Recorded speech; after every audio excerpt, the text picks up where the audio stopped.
उपस्थित सर्व पत्रकार बांधवांनो, भगिनींनो, आपलं 7च दिवसांचं विधिमंडळाचं हिवाळी अधिवेशन, या अधिवेशनाची आता नुकतीच समाप्ती झाली. खरं तर सूप वाजलं.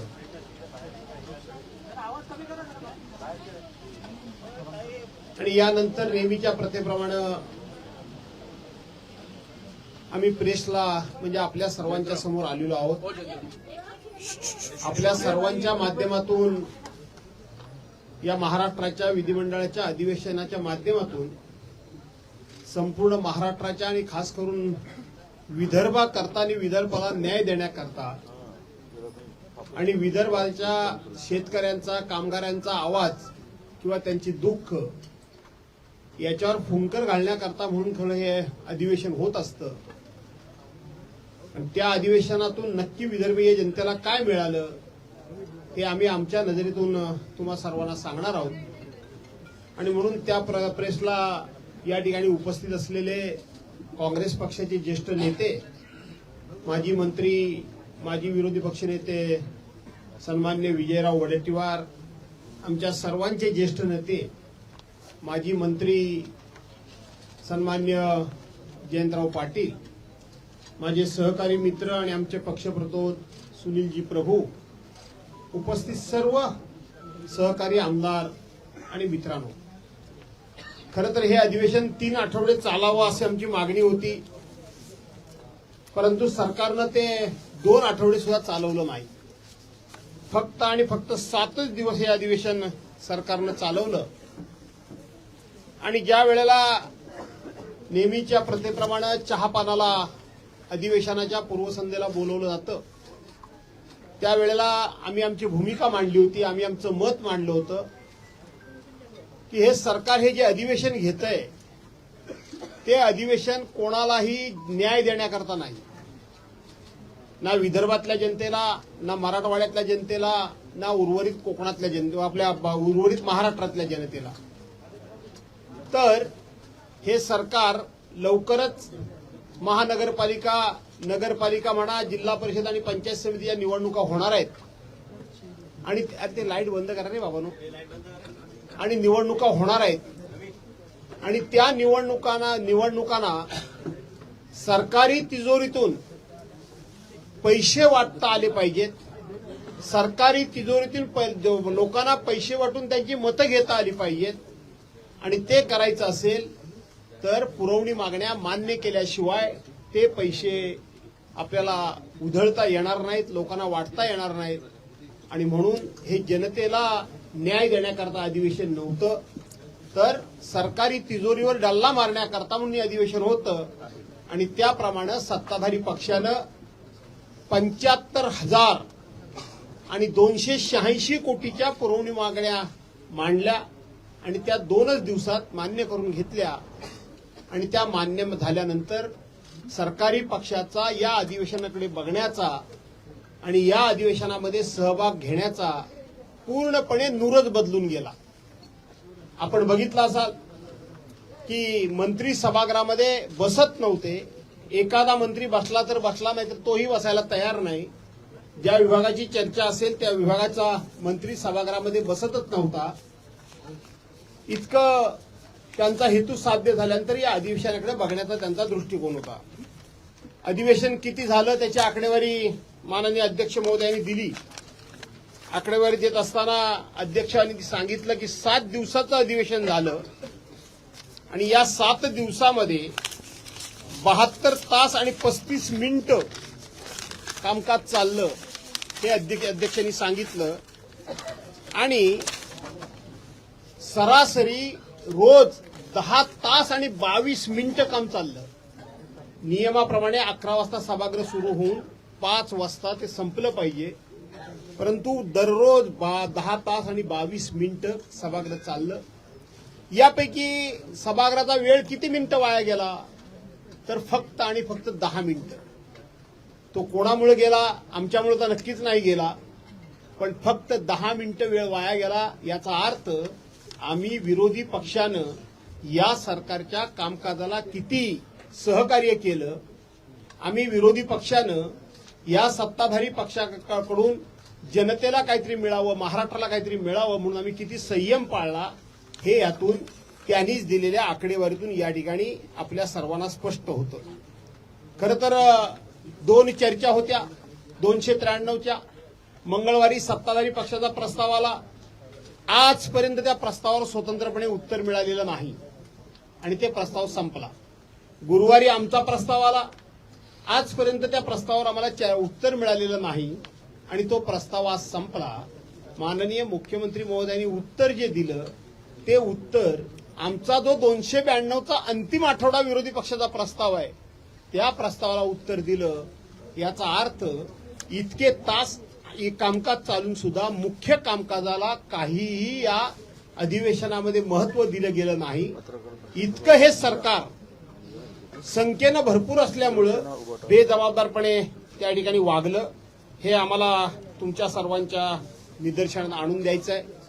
विदर्भाच्या जनतेच्या पदरामध्ये काही पडणार नाही आम्ही तेव्हाच सांगितलं होतं आणि त्याचे 2-4 पुरावे फक्त मी आपल्या सर्वांच्या समोर ठेवतो. यानंतर माझे सहकारी या ठिकाणी बोलणारच आहेत. माझ्या हातामध्ये सरकारच्याकडून जाहीर केलेली निवेदनं, सरकारनं घेतलेली निर्णय हे जवळजवळ 15 ते 20 निवेदनं माझ्या हातामध्ये आहेत. ही 15 ते 20 निवेदनं जी आहेत यातलं एकही निवेदन विदर्भाच्या जनतेकरता घेतलेल्या निर्णयाचं नाही. ही सगळी निवेदनं जी आहेत हे सगळे जे सरकारने निर्णय घोषित केलेले आहेत, जो काय निर्णय घेतला असेल ते सगळे महानगरपालिका डोळ्यासमोर ठेवून महानगरपालिकेशी संबंधित अशा प्रकारच्या सरकारने घोषणा केल्या आहेत. विशेष करून मुंबई महानगरपालिका आणि ह्या मुंबई महानगरपालिकेशी संबंधित अनेक प्रकारचे निर्णय सरकारने घेतलेले आहेत. त्याची निवेदनं पाहिजे तर मी आपल्याला देतो. डिटेल्समध्ये वाचायला पाहिजे असेल ते सुद्धा वाचतो. नव्या मुंबई महानगरपालिकेचा विषय आहे, ठाणे महानगरपालिकेचे विषय आहेत, पुणे चिंचवड महानगरपालिकेचे विषय आहेत, ते नागपूरचे सुद्धा विषय आहेत. पण सगळ्यात जास्त हे मुंबई महानगरपालिकेचेच विषय या ठिकाणी माझ्या हातामध्ये आहेत. अनेक निर्णय झालेले. याचा अर्थ आम्ही चहापानाला का गेलो नाही, आम्हाला सरकारचा हेतू हा प्रामाणिक नाही याची पूर्ण कल्पना होती. सरकार विदर्भातल्या जनतेला कोणताही न्याय देणार नाही याची आम्हाला कल्पना होती. सरकारला फक्त आणि फक्त पुरवण्या मागण्या मंजूर करून घेऊन ती रेवडी वाटून त्या ठिकाणी त्यांना निवडणुका जिंकायच्या होत्या आणि ह्या आमचा आरोप त्यावेळेला आपल्याला थोडासा कटू वाटला असेल. पण ज्या वेळेला सरकारने घेतलेले निर्णय आता आपल्या सर्वांच्या समोर आले त्यावेळेला आपल्या सर्वांना कळेल की आमचं म्हणणं हे खरं होतं. आज माननीय मुख्यमंत्री महोदयांनी भाषण केलं, उत्तर दिलं. संपूर्ण सभागृहामध्ये एका तरी मंत्र्यानं कुठल्या तरी त्याच्याशी संबंधित असलेल्या विषयासंदर्भामध्ये भाष्य केलं का, उत्तरं दिली का, एखाद्या प्रस्तावावर चर्चा केली का, हा सुद्धा संशोधनाचा भाग आहे. आणि माननीय मुख्यमंत्री महोदयांनी जे भाषण केलं, आपण जरा लायब्ररीमध्ये जा, आपण पत्रकार आहात, आपल्याकडे सगळी ती माहिती असेल. ज्या वेळेला मुंबईला अर्थसंकल्पीय अधिवेशन झालं त्या अर्थसंकल्पातले विषय आणि आज मांडलेले विषय याच्यात काय फरक आहे मला तुम्ही सांगा. सोलर लाईटच्या संदर्भामध्ये त्यांनी सांगितलं की 2030 पर्यंत कसा आपला महाराष्ट्र समृद्ध होणार आहे, 2-2% बिलामध्ये कशी त्या ठिकाणी कमी होणार आहे. त्यांनी अख्ख्या राज्यातले अख्ख्या महाराष्ट्रातले त्या ठिकाणी रस्त्यांचा विषय सांगितला. आमच्या कोकणाचा विषय त्यांनी सांगितला नाही, तो भाग वेगळा.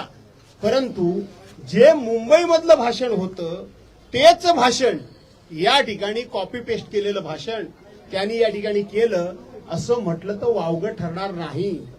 ना विदर्भाकरता कोणत्याही प्रकारचा त्यांनी या ठिकाणी विषय मांडलेला नाही. जो अवकाळी पाऊस पडला, अतिशय पाऊस पडला, अतिवृष्टी झाली म्हणून मराठवाडा आणि विदर्भ आणि अर्धा संपूर्ण महाराष्ट्र हा ओला दुष्काळ जाहीर करा, ओला दुष्काळ जाहीर करा, हा दुष्काळ जाहीर करा म्हणून सांगितलं. सरकारनं त्याच्याबद्दल भाष्य सुद्धा केलं नाही. माननीय मुख्यमंत्री महोदयांचं भाषण काढून बघा. त्यांनी हे सांगितलं की 1 जुलैपर्यंत आम्ही कशा पद्धतीनं शेतकऱ्यांची कर्जमाफी करणार, ते जे काही निकष असेल, आमचं धोरण असेल ते आम्ही 1 जुलैला सांगू. काल परवापर्यंत आपण सगळे म्हणत होतो की 30 जूनला ते कर्जमाफी करणार आहेत. आज मुख्यमंत्र्यांचा शब्दशः मी लिहून आणलंय की आम्ही त्या संदर्भामध्ये काय आमची भूमिका असेल, काय आमचं धोरण असेल, काय आमची त्यावेळेची आम्ही करणार आहोत ते आम्ही 1 जुलैला जाहीर करू. याचा अर्थ इथं कर्जमाफीचा पत्ता नाही. लाडक्या बहिणींना 2100 रुपये मिळण्याचं नाव सुद्धा त्या ठिकाणी घेतलं नाही. मुख्यमंत्री कुठली ती परीक्षा वगैरे सकाळी विषय गाजवत होता तो प्रशिक्षण त्याला कुठेही टच केलं गेलं नाही. त्याचबरोबर असे अनेक मुद्दे आहेत की ज्याला अजिबात टच केलं गेलं नाही. आणि म्हणून या ठिकाणी आजचं अधिवेशन हे पूर्णपणे वैदर्भीय जनतेला फसवणं, वैदर्भीय जनतेच्या भावनांशी खेळणं, वैदर्भीय जनतेचा कोणत्याही प्रकारचा आता हा सगळा वैदर्भीय जनता ही आता आमच्याच मागे आहे, त्यामुळं त्यांना गृहीत धरणं अशा अर्थानंच हे अधिवेशन या ठिकाणी गेलं. विरोधी पक्ष म्हणून आम्ही सर्व अर्थानं सहकार्य केलं, परंतु त्या सहकार्याच्या माध्यमातून काही पदरात पडलं हे जर विचार केला तर काहीही पदरात पडलं नाही, एवढंच मी सांगेन. यानंतर विजयराव बोलतील, त्यानंतर तुम्हाला काही प्रश्न विचारते विचारा. हिवाळी अधिवेशनाचं 7 दिवसानंतरचं आजचं समाप्त झालं आणि मुख्यमंत्र्यांनी अंतिम आठवडा प्रस्तावावर केलेलं भाषण माननीय भास्कर जाधव साहेब यांनी विस्तृत असं विवेचन केलेलं आहे.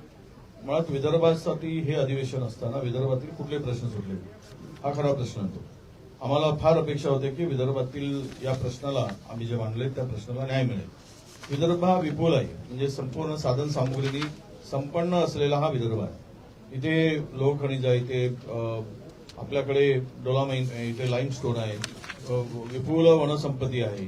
आणि आम्ही काल विचारलो होतो की तुम्ही माननीय मुख्यमंत्र्यांना की हे सरकार स्थापन झाल्यापासून 2014 पासून 2025 पर्यंत सुरुवात केली आणि त्या धरणाचा एन केला, असं एक तरी धरण त्याचं नाव आपण सांगावं.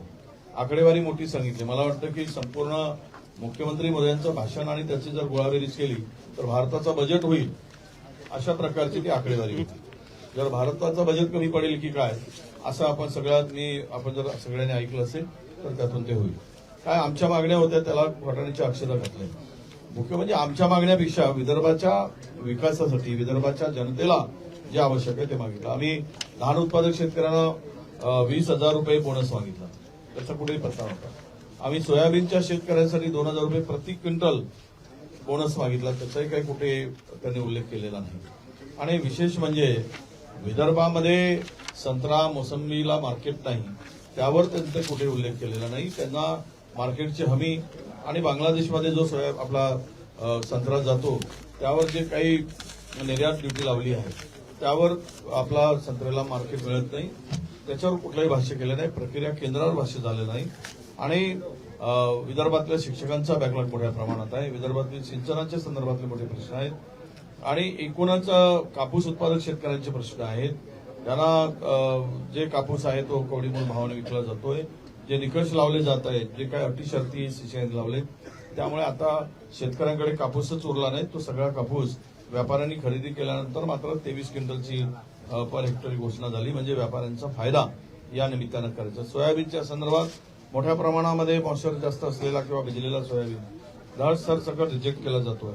तो बाजारामध्ये 3,500-4 हजार रुपयांनी शेतकऱ्याला विकावं लागतंय, कारण खरेदी केंद्रावर तो स्वीकारला जात नाही. ही भयानक परिस्थिती शेतकऱ्यांची या संदर्भात आहे. मुख्यमंत्र्यांनी घोषणा खूप केल्या डावोसमध्ये झालेल्या मागच्या वर्षीच्या घोषणा, त्याचा उल्लेख माननीय आमच्या भास्करभाऊ जाधवांनी केला. तुम्ही जर पाहिलं तर मागचं भाषण आणि आताच्या याच्यामध्ये काही फरक नाही, फक्त शब्दांचा खेळ केलेला आहे.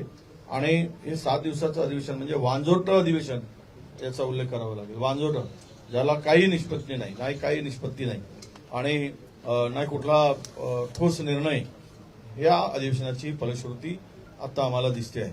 मला त्याचा विस्तृतपणे माननीय भास्कर जाधव साहेबांनी उल्लेख केला. एक विशेष सांगतो आपल्याला की शिक्षक भरतीच्या संदर्भात शाळा बंद पडल्यात विदर्भाच्या, आणि इथे झालेला आयडी शालांत घोटाळा त्यावर काही होईल असं वाटत होतं. काल परवा आपण पाहिलं की 2 अधिकाऱ्यांना पुन्हा अटक झाली. हा प्रचंड मोठा घोटाळा आहे, याची संत गतीनं चौकशी सुरू आहे. आम्ही अंतिम आठवड्यावर जे प्रश्न उपस्थित केले त्या एकाही प्रश्नाला उत्तर दिलं नाही. महिला आणि मुलीवरील अत्याचारामध्ये आकडे सांगितले नाही. ते आम्ही किती महिला शोधतो आहोत एवढंच सांगितलं. आज गुन्हेगारांचा आलेख वाढलाय त्यांनी ते मान्यच केलं की आणि ड्रग्स मध्ये आम्ही फक्त ड्रग्स शोधतो आहोत. आम्ही सक्षम यंत्रणा उभी केली आणि त्यामुळं हे पकडले जात आहे. हे पकडले गेले एवढे आहेत, पण हा ड्रग्सच्या विळख्यात महाराष्ट्र सापडला आहे. त्यावर कुठली ठोस अशी उपाययोजना नाही. येतो कुठून ड्रग्स एवढ्या मोठ्या प्रमाणात आणि याचे लिंक कुठपर्यंत आहे, मुख्य आरोपी यामध्ये जे आहेत ते का पकडले जात नाही आणि पूर्ण पिढी उद्ध्वस्त होत आहे. युवा पिढी विदर्भामध्ये फार मोठा विळखा या ड्रग्स आणि अंमली पदार्थांचा विदर्भाला आलेला आहे. त्यामुळे हे एक अधिवेशन असं होतं की निवडणुकीचा जुमला असं त्या अधिवेशनाचा आपल्याला नामकरण करता येईल. आणि दुसरं म्हणजे हे अधिवेशन लक्षवेधी अधिवेशन होतं. फक्त लक्षवेधी घ्यायचे आणि त्यातील लक्षवेधी महाराष्ट्रातील विचार करता मुंबईच्या अधिक आणि विदर्भाच्या कमी. अधिकाधिक प्रश्नावर मुंबईचेच लक्षवेधी होत्या आणि त्याला अमर्याद सारा वेळ या लक्षवेधीवर गेला. धोरणावर चर्चा करण्यासाठी अजिबात नव्हता. कुपोषणाचा प्रश्न मोठा व्हावा. 46,000 लहान नवजात बालकांचा मृत्यू झाला, त्यावर काही उपाययोजना नाही. अनेक ठिकाणी गैरप्रकार भ्रष्टाचार मोठ्या प्रमाणात वाढलेला आहे. आम्ही काही उदाहरणं दिलीत कसे कसे भ्रष्टाचार झालेला आहे, त्याच्यावर काही त्याला उत्तर नाही. आणि एकूणच हे अधिवेशन गुंडाळण्यासाठी घाई गडबड केली आणि तातोरमातोर उत्तर देऊन विदर्भीय जनतेच्या तोंडाला पानं पुसण्याचं काम केलं. हेच आता या अधिवेशनाची फलश्रुती आहे असं म्हणावं लागेल. माझ्यानंतर जयंत पाटील साहेब आपल्याशी संवाद साधतील.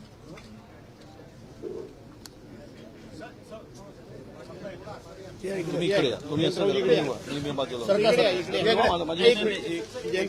एका कॅमेऱ्याचा प्रश्न आता बरोबर आहे का?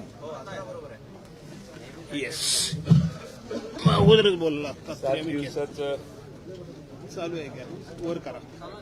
7 दिवसाचं अधिवेशन मुख्यमंत्र्यांच्या उत्तराने पूर्ण झालं. विदर्भातल्या जनतेला 6 आठवड्याचं अधिवेशन घेऊ अशी विदर्भाच्या विलिनीकरणाच्या वेळी जो करार नागपूरचा झाला त्यात उल्लेख आहे. पण एका आठवड्यात आता आम्ही परत निघालो. त्या एका आठवड्यात एकही दिवस विदर्भाची चर्चा सरकारला करावीशी वाटली नाही याची खंत आम्हा सगळ्यांना आहे. अनेक मोठमोठ्या वल्गना आज झालेल्या आहेत आणि एवढी मोठी कामं महाराष्ट्रात जर होणार असतील आणि होत असतील तर बहुतेक सगळे प्रश्न संपले असतील असा त्याचा अर्थ सामान्य माणसं घेऊ शकतात. एवढ्या चांगला आपण भाषण मागायची सगळ्यांनी ऐकलं.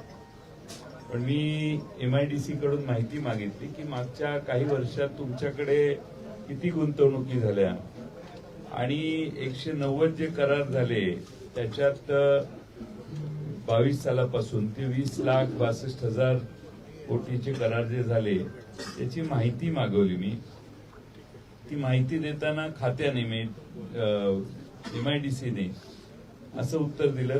माझा प्रश्न असा होता की किती गुंतवणुकीचे करार झाले, किती उद्योगधंदे उभारण्यात आले आणि किती रोजगार उपलब्ध झाला. उत्तर असं आहे 22-23 पासून आजपर्यंत उद्योग विभागामार्फत 20,62,000 कोटीच्या गुंतवणुकीचे 190 सामंजस्य करार झाले. या माध्यमातून 13,24,000 इतका रोजगार निर्माण होणे अपेक्षित आहे. म्हणजे हे कराराच्या वेळीच ठरलेले आकडे पुन्हा त्यांनी दिले. त्यालाही माझी तक्रार नाही. पण माझ्याकडे प्रत्येक इंडिव्हिज्युअल प्रोजेक्टचं काय झालं याचं हे आहे आणि बहुतेक सगळीकडे जागा वाटप, जमीन वाटप, जागेचा सर्च चालू आहे. असं साधारणपणे स्टेज जमीन वाटप प्रगतीपथावर आहे, लँड स्काउटिंग चालू आहे, असं बहुतेक प्रकल्पांच्या बाबतीत आहे. माझी त्याबद्दलही तक्रार नाही. आमचा प्रकल्प येणार, तुम्ही MOU केले ते यावेत यासाठी आमचा पाठिंबाच आहे सरकारच्या प्रयत्नांना. पण प्रत्यक्षात आमचा दावा असा आहे की जे MOU होतात तेवढी इन्व्हेस्टमेंट प्रत्यक्षात उतरत नाही आणि त्यामुळं महाराष्ट्रातल्या बेरोजगार तरुणांचा प्रश्न हा आजही अनुत्तरित आहे. सगळ्यात महत्वाचं म्हणजे काही आरोप या मधल्या काळात आम्ही केले. कालही रात्री मी काही भाषण करून सांगितलं. त्यात जव्हार तालुक्यामध्ये जवळपास 111 कोटी रुपयाची बिलं ही खोटी बिलं देऊन काढायचा प्रयत्न स्टेट बँक ऑफ इंडियाच्या अधिकाऱ्याने थांबवला. त्याची चौकशी चालू आहे.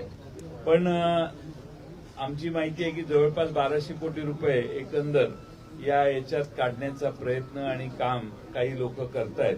सरकारने त्यांच्या विरोधी एसआयटीची समिती स्थापून आशांची पाळंमुळं खणून काढावीत अशी आमची अपेक्षा होती, पण ते काही झालं नाही. आताही स्थगन सूचना आली होती, त्याच्या आधी त्यांनी उत्तर दिलं. ड्रग्जचं प्रमाण बेसुमार वाढलेलं आहे आणि सातारा जिल्ह्यात काल एक रेड पडली. परत वर्ध्यामध्ये 192 कोटीचे एमडीचं प्रकरण आहे.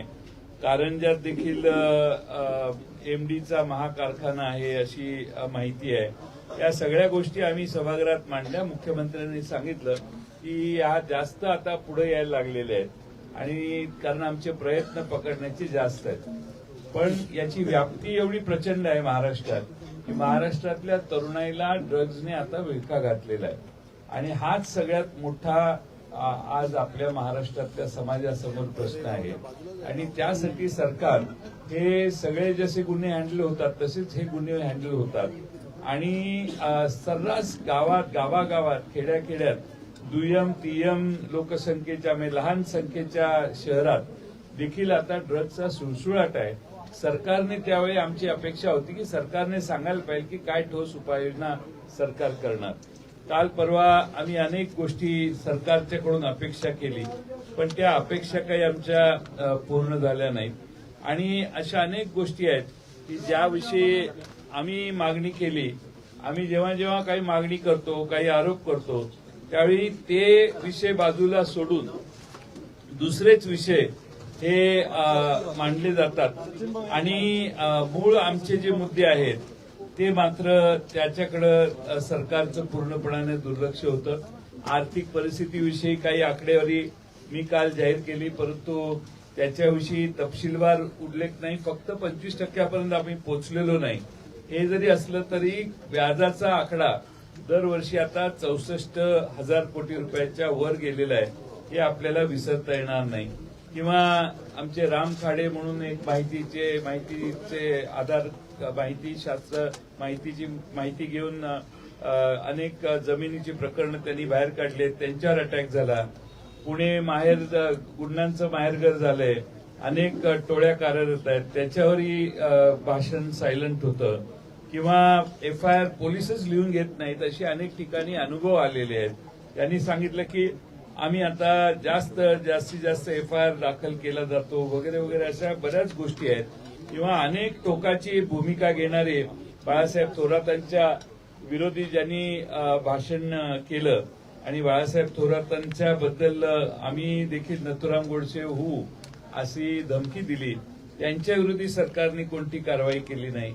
असे अनेक आम्ही काढलेले मुद्दे हे सरकारला अनुत्तरित राहिले. सरकारला आम्ही प्रश्न विचारलेला की 1500 रुपयाची 2100 रुपये लाडक्या बहिणीचे तुम्ही कधी करणार, कर्जमाफी कधी करणार, त्याची समाधानकारक उत्तरं ही काही आम्हाला प्राप्त झाली नाहीत. आणि म्हणून या 7 दिवसात काहीच जनतेला महाराष्ट्राच्या हातात आलं नाही असा आमचा तरी अनुभव आहे. माझ्या आधीच्या दोन्ही मान्यवर नेत्यांनी देखील तोच अनुभव सांगितलेला आहे. त्यामुळं 7 दिवसाचं अधिवेशन फक्त पुरवणी मागण्या सभागृह पुढे मांडून मंजूर करून घेणे हाच एकमेव हेतू होता.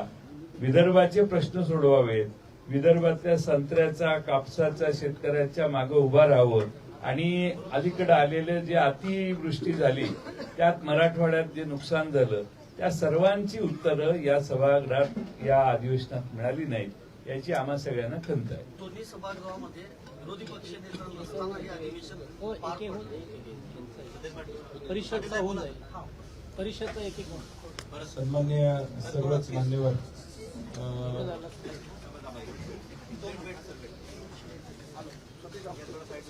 नागपूरचं अधिवेशन संपन्न झालं, परंतु ज्याचा उल्लेख अनेक वक्त्यांनी केला की नेमकं या अधिवेशनाची फलप्राप्ती काय. तर या विदर्भासाठी सोयाबीन काढणारा शेतकरी असेल, कापूस उत्पन्न करणारा शेतकरी असेल, हायकोर्टानं सीसीआयला झापलं की खरेदी केंद्र वाढलं तरी सरकारनं वाढवली नाही. 10 क्विंटल ऐवजी 30 क्विंटल हेक्टरी खरेदी करा ही आमची मागणी असताना त्याचा कुठे विचार त्या ठिकाणी झाला नाही. पुरवण्या मागण्यांच्या माध्यमातून फक्त घोषणा या सरकारनं गेल्या 7 दिवसामध्ये प्रामुख्याने केल्या. अतिवृष्टीच्या संदर्भात आकडेवारी 31,000 कोटीतल्या पॅकेज मधले नेमके पैसे किती मिळाले हे सरकार सांगू शकत नाही. एकूणच 7 दिवसामध्ये घोषणांचा मात्र प्रचंड पाऊस पडलेला आहे. पैसे नाहीत खिशात, घोषणा मात्र अपार, अशी अवस्था या सरकारची त्या ठिकाणी झालेली आहे. म्हणजे आज घोषणांच्या बद्दल बोलायचं झालं तर इंस्टाग्रामवर 12 सेकंडचा रील असतो. एक रील पुढे गेला की दुसरा येतो. पहिला बघितलेला 25व्या रीलला विसरतो. तसं या सरकारचं काम आहे. पहिली घोषणा विसरतात लोक इथपर्यंत, 25वी घोषणा झालेली असते.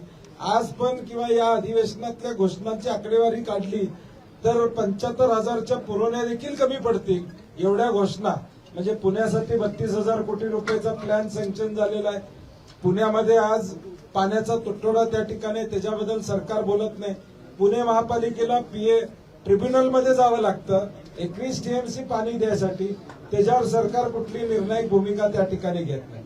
थोरात साहेबांच्यावर ज्यांनी वक्तव्य केलं त्याच्यावर कुठली कारवाई सरकार करताना दिसत नाही.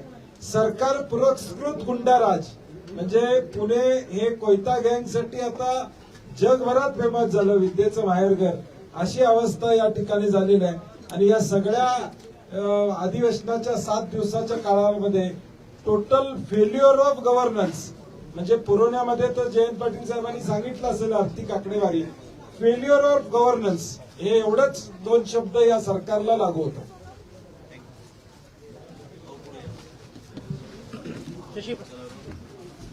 विधान परिषदमध्ये गेले 7 दिवस सर्व प्रश्न मांडण्याची भूमिका जसं बंडीजींनी सांगितलं, आदरणीय अनिल परबजींच्या नेतृत्वाखाली पक्षाच्या वतीने आम्ही सर्वांनी केली असली तरी देखील अंतिम आठवड्याला जे मुद्दे मांडण्याचं काम आम्ही केलं, जर तुम्ही बघितलं असेल की अंतिम आठवड्यामध्ये उपमुख्यमंत्र्यांचा भाषण हा निव्वळ राजकीय भाषण होता. पहिली तर ती आमच्या नेत्यांवर टीका करतायत किंवा ते सभागृहामध्ये आले नाही, चर्चा झाली नाही. परंतु 80% भाषण हे फक्त त्याच विषयावरती होता ज्याची चर्चा विधान परिषदमध्ये झालीच नाही.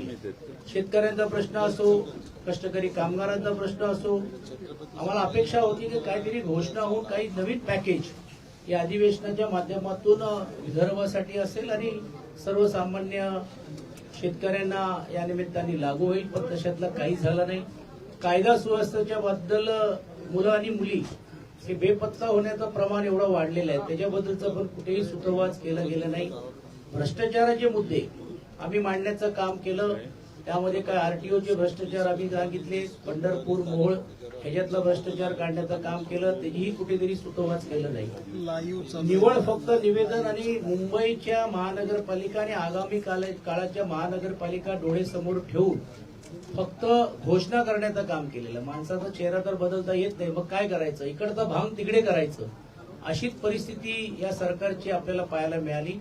जुनेच निर्णय नवीन होऊन फक्त आवर्जून हा टीडीआर दिलं, हा केलं, एअर फनलचं केलं, असे वेगवेगळे मुद्दे मांडून निवळ महानगरपालिकेच्या निवडणुकीला सामोरे जाण्यासाठीच ह्या घोषणाचा पाऊस आज राज्याचे उपमुख्यमंत्री आणि मुख्यमंत्र्यांनी केला. आणि तुम्ही बघितलं असेल की सरकार किती गतिमान आहे हे काल विधान परिषदमध्ये लक्षात आलं की एकच निवेदन राज्याचे मुख्यमंत्री पण करतायत आणि उपमुख्यमंत्री पण करतायत.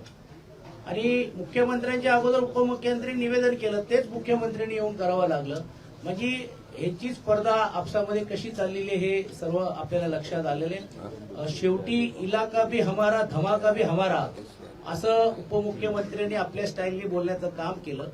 त्यावेळी आम्ही त्यांना एवढंच सांगितलं की हे जसं तुम्ही इकडे बोलतायत, हे इलाका भी हमारा, धमाका भी हमारा, अशीच भूमिका तुमची ठाण्यामध्ये आहेत की नाही, कल्याणमध्ये आहेत की नाही, डोंबिवलीमध्ये आहेत की नाही आणि पुणे शहरामध्ये आहे की नाही. म्हणजे याचा अर्थच असा आहे की संपूर्ण राजकीय भाषण आणि निव्वळ फक्त महानगरपालिकेला सामोरे जाण्यासाठी त्यांनी ते काम केलं. सर्वसामान्य जनतेला या अधिवेशनाच्या माध्यमातून किंबहुना आम्ही मांडलेले जे वेगवेगळे मुद्दे होते ते मुद्दे मांडत असताना त्याला कुठल्याही प्रकारचा न्याय देण्याची भूमिका या सरकारने घेतलं नाही. त्याचा आम्ही निषेध देखील केला आणि खेद देखील व्यक्त केला.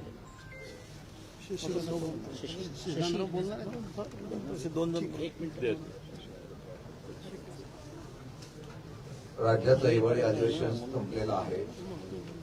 सरकारकडून ज्या विदर्भाच्या आणि महाराष्ट्राच्या जनतेच्या अपेक्षा होत्या त्या पूर्णपणाने फेल्युअर झालेला आहे. स्पीडली इन्फ्रास्ट्रक्चर बिल्डर दाजीने अशा प्रकारचं अधिवेशन झालेलं आहे. सर्वसामान्य माणसांच्या असलेल्या प्रश्नाला त्यांनी न्याय दिला नाही. आम्ही अनेक प्रश्न उपस्थित केले. कदाचित पत्रकारांनी सुद्धा आम्हाला विचारलं की आपण पायऱ्यावरचं आंदोलन का केलं. पहिल्या दिवशी आम्ही विदर्भातल्या असलेल्या शेतकऱ्यांच्या संदर्भातून आंदोलन केलं. नंतर सभागृहामध्ये आम्ही स्ट्रॅटेजी ठरवली की सभागृहामध्ये जाऊन आम्ही विरोधक म्हणून आक्रमकतेने मुद्दे मांडू. आम्ही तशा प्रकारची आक्रमकता दाखवली. विशेषतः विधान परिषदेमध्ये बरेच अधिकारी चुकीचं काम करत होते, त्यांना आम्ही बडतर्फाने त्यांच्यावर कारवाई करायला लावली. वेगवेगळ्या प्रकारचे आयुध घेऊन आम्ही सरकारला घेण्याचा प्रयत्न सुद्धा केला. परंतु निर्ढावलेलं सरकार आहे. टिबल इंजिन सरकार किती पळतंय हे दाखवण्याचा प्रयत्न करत असताना पूर्णपणाने भ्रष्टाचारांना पाठीशी घालणारं सरकार आणि त्याचबरोबर ज्या आता त्यांनी योजना जाहीर केल्या त्या योजनेमध्ये फक्त व्यावसायिकता होती. कुठेही पैशाचा निधी ती असेल तेवढा लक्षात घेता सरकारने फक्त ज्या असलेल्या योजनेच्या माध्यमातून आम्ही काय देणार एवढंच सांगितलेलं आहे. त्यामुळे मला वाटतं की आताच्या ह्या अधिवेशनामध्ये फार काही या महाराष्ट्रातल्या जनतेला मिळालं असं द्योतक नाही. मी आपल्याला एवढंच सांगू इच्छितो की आताच्या या अधिवेशनामध्ये फक्त आणि फक्त कोट्या करण्याच्या बाबतीमधली भाषणं ऐकली आम्ही. खरं म्हटलं तर राजकारणामध्ये या असलेल्या अधिवेशनामध्ये जनतेच्या उत्तराची अपेक्षा असते. दुर्दैवाने त्या अपेक्षा नव्हत्या. फक्त राजकीय कुरघोडीच्या फक्त आरोप प्रत्यारोप झाले. त्याचा उल्लेख सचिन भाऊंनी केला. विधिमंडळाच्या अधिवेशनामध्ये अंतिम आठवडा प्रस्तावावर फार मोठ्या प्रमाणात आम्ही महत्वाचे विषय घेतले होते. भ्रष्टाचार होता, कायदा सुव्यवस्था होता. अशा प्रकारचा निर्णय घेत असताना सुद्धा मुख्यमंत्री आणि बाकीचे सगळे सांगत असतील की गेलेली बेपत्ता झालेली मुलं ही 90% परत आलेली आहेत. तर मला वाटतं की आता या संदर्भामध्ये बोलणं न उचित आहे. कायदा सुव्यवस्थेची धज्जे उडवलेला आहे. सरकारची पाठबळ असल्याशिवाय हे होत नाही. आम्ही पुराव्यासकट काही अधिकाऱ्यांचं सांगितल्यानंतर सुद्धा त्याच्यावर एकही वाक्य बोललं गेलं नाही. कोणाच्या आरोपीमधले आरोपी अजून सापडले जात नाही. संतोष देशमुख हत्याकांडातला आरोपी सापडला नाही. उत्तर देताना एवढंच सांगितलं त्याचा शोध सुरू आहे. जर पोलीस यंत्रणेला 1 वर्षापासून आरोपी सापडत नसतील किंवा अशा प्रकारचे खून केलेल्या आरोपींना पोलीस डिपार्टमेंट पाठीशी घालत असेल त्याला सरकारी आशीर्वाद असेल ते गंभीर्याची बाब आहे. त्यामुळे सगळीकडे हे सरकार फेल्युअर झालेलं आहे आणि या अधिवेशनामध्ये सुद्धा फेल्युअर झाले असं उल्लेख या ठिकाणी आता अधिवेशनाचा समारोपाचा मी करतो. दोन्ही सभागृहामध्ये एक मिनिट. ते विरोधी पक्षनेता आहे, ठीक आहे. मी तुम्हाला हे सरकार किती विश्वासघातकी आहे, हे सरकार शेतकऱ्यांचा कसा घात करते, कसा विश्वासघात करते, हे सरकारीच दस्तावेज तुम्हाला एक वाचून दाखवतो. कसं आहे की शासनानं खूप मोठा गाजावाजा करून वर्तमानपत्रामध्ये, टीव्हीवर, गावागावातनं तिथे स्वतःचे मोठमोठे फोटो लावून कृषी क्षेत्रात भांडवली गुंतवणूक व पाया सुविधा निर्मितीवर भर देण्यासाठी कृषी समृद्ध योजना जाहीर केली. त्याचे खूप मोठ्या प्रमाणामध्ये फोटो भेटून झाले. कॅबिनेट मिटिंग झाली. त्याच्यामध्ये मुख्यमंत्री होते, दोन्ही उपमुख्यमंत्री होते आणि कृषी मंत्री सुद्धा होते. अर्थात हे होत असताना जो 1 रुपया पीक विमा योजना घेऊन 1 रुपयात भरून जेव्हा पीक विमा योजना दिली जात होती त्याचे 5,000 कोटी रुपये सरकारकडे जमले होते आणि म्हणून ते आम्ही 5,000 कोटी सरकारला देऊ या कृषी समृद्धी योजनेकरता असं सांगितलं. तिथं मध्यंतरी पीक विमा योजनेतले 4 ट्रिगर बंद केले म्हणून अख्ख्या महाराष्ट्रामध्ये खूप मोठा नाराजीचा सूर असं उमटला. त्यावेळेला सरकारनं सांगितलं की आता पैसा आणि पैसा शेतकऱ्याला दिला जाईल. पण कालच्या पुरवणी मागण्यांमध्ये एक रुपया सुद्धा ह्या 5,000 कोटी रुपयापैकी सरकारनं त्या ठिकाणी तरतूद केली नाही. जाहिराती काढल्या, मंत्रिमंडळाचा निर्णय जाहीर केला, शेतकऱ्यांना सांगितलं की आम्ही तुम्हाला 5,000 कोटी रुपये देणार आहोत दरवर्षाला. पण त्याचा या बजेटमध्ये एक दमडा सुद्धा त्या ठिकाणी जाहीर केलं नाही. आणि या अतिवृष्टीमुळे एवढं मोठं शेतकऱ्याचं नुकसान झालं, खरं सांगायला गेलं तर राज्यातील जवळ 1,31,00,000 शेतकऱ्यांचं नुकसान झालं. त्यांना फसवलं कसं, त्यानंतरचं म्हणजे ह्या घटना घडल्यानंतरचं विदर्भातलं अधिवेशन होतं आहे. आणि म्हणून हे सरकार किती फसवत आहेत, विश्वासघातकी आहे आणि शेतकऱ्यांशी यांना काही देणं घेणं नाही. याच्यापेक्षा दुसरा मोठा पुरावा असू शकत नाही. दोन्ही सभागृहामध्ये विरोधी पक्ष नेते पण दिलं नाही, तुम्हाला मागणी करून देखील आता 1 वर्ष उलटलेलं आहे. उरलेल्या 4 वर्षातही विरोधी पक्ष न देता अधिवेशन जर घेतलं गेलं तर तशी तुमची तयारी आता आहे का? असं आहे की ही तयारी आमची असणं नसणं हा विषयच येत नाही. आम्हाला जी काय महाराष्ट्रातल्या जनतेनं भूमिका दिलेली आहे ती भूमिकेशी ठाम राहणं आणि ती भूमिका आपापल्यापर्यंत पार पाडणं हा आमचा निर्धार आहे. आणि म्हणून 1 वर्ष आम्ही तो प्रामाणिकपणे पार पाडतोय एवढंच आम्ही सांगतो. 10%चा नियम आणला गेला वारंवार त्याच्या विरोधी पक्षनेतेसाठी, तर काय असं आहे की याच्यावर खूप चर्चा झालेली आहे. 10% सदस्य संख्येचा निर्णय नियम कुठेही नाही. आता आमचंच सरकारला आव्हान आहे की 10% सदस्य संख्येचा निर्णय नियमात किंवा घटनेमध्ये कुठे आहे ते सरकारने जाहीर करावं.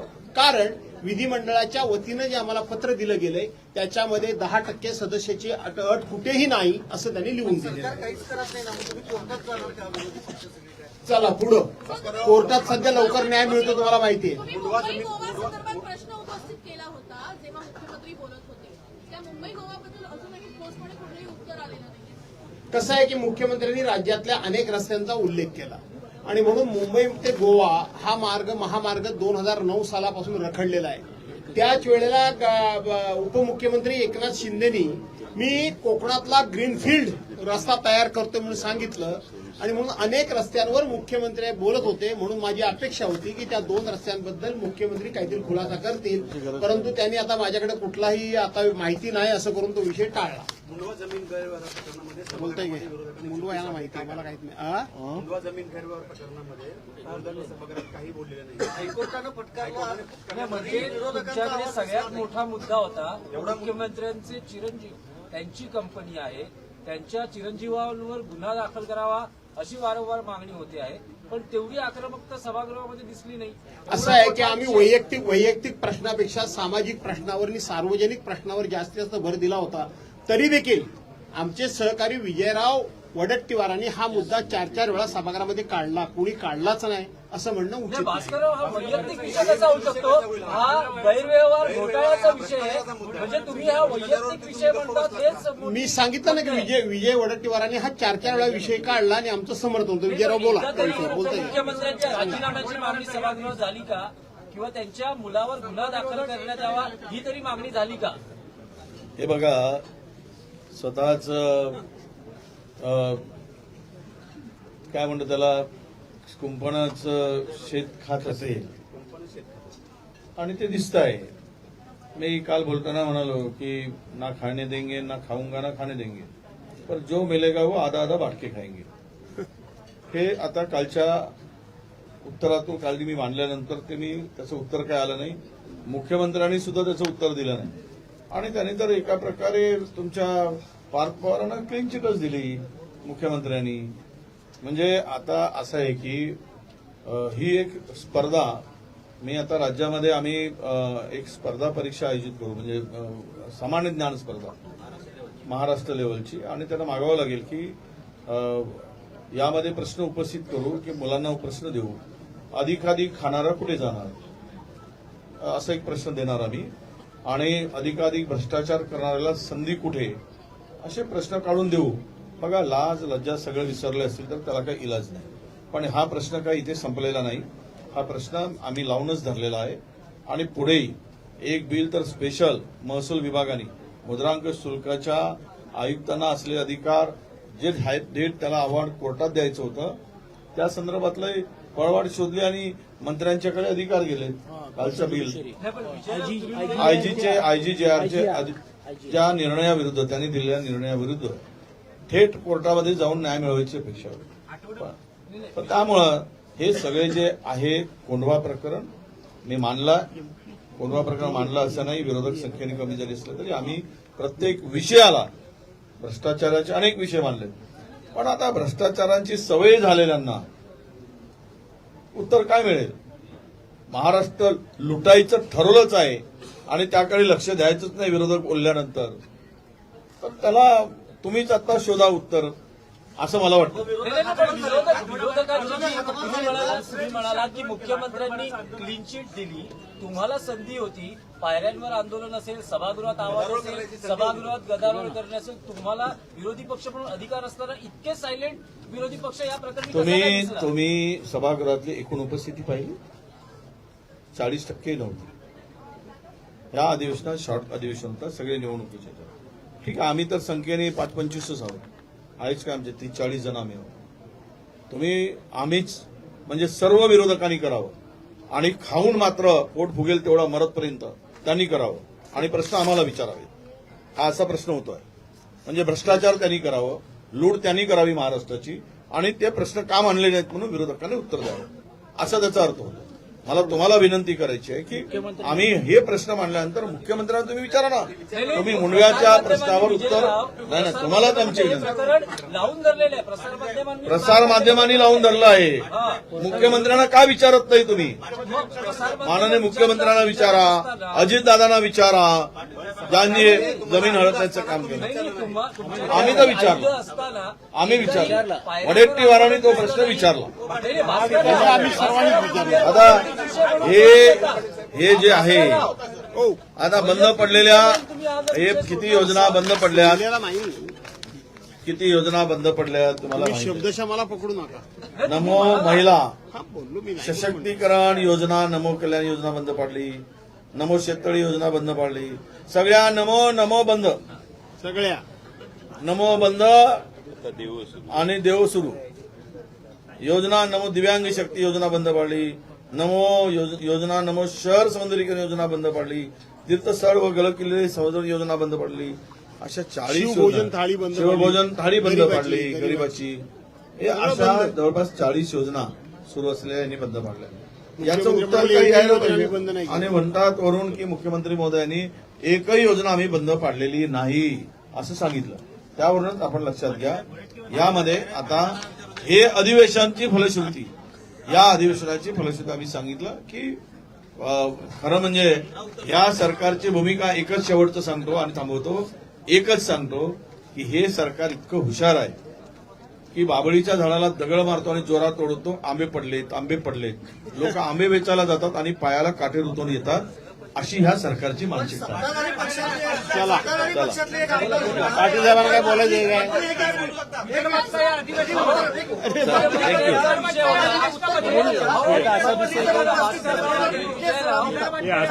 आता मुख्यमंत्र्यांची प्रेस चालू होणार आहे, तुम्ही सगळे तिकडे जावा आणि सगळे प्रश्न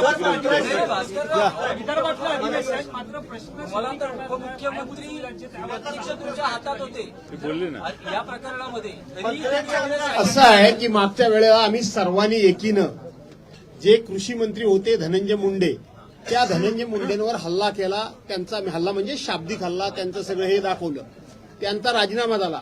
काय झालं पुढे? जयप्रकाश जयकुमार गोरेवर आम्ही एवढे सगळे अटॅक केले. पुढे काय झालं? सरकारनं त्यांना क्लीन चिटच दिली. त्यानंतर कृषी मंत्री माणिकराव कोकाट यांची जी काही वाक्य होती, त्याच्यानंतर काय झालं? फक्त नावाला खातं बदललं. असं जर प्रत्येकाला पाठीशी घालण्याचं कामच जर सरकार करत असेल आणि प्रत्येकाला जर क्लीन चिट देत असेल तर विरोधकांनी करावं काय? नेमकं विरोधकांनी काय करावं? आपली अपेक्षा चुकीची